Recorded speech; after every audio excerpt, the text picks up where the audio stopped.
Casini, nella sua vita politica e umana, Casini chi è? Cosa rappresenta? Ma io conosco Pier Ferdinando oramai veramente da tantissimi anni, vorrei dire quando io ero un giovane del Democratico Cristiano, lui aveva qualche anno in più e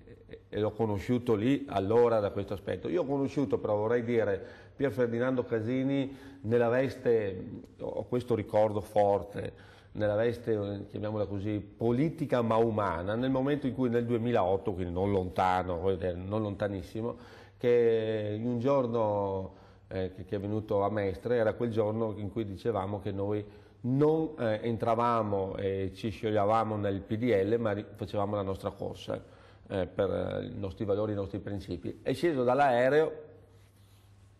e mancava mezz'ora, tre quarti d'ora alla conferenza stampa e ha detto: guarda, voglio restare mezz'ora da solo, andiamo. Siamo stati in una saletta dell'aeroporto di Venezia e lì in due su questa sala, poi era la saletta era una sala immensa, noi due, è stata anche, cioè molto preoccupato, dice: ma sai, questa è una scelta importante e cercava,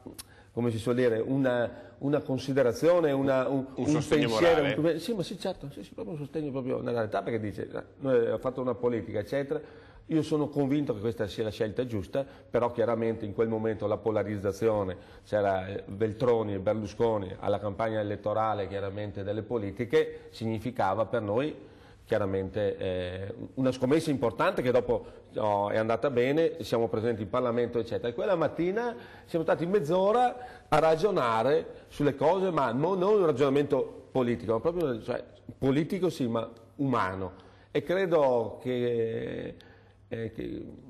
queste siano le cose che nella vita rimangono perché lì si vedono i rapporti e le situazioni.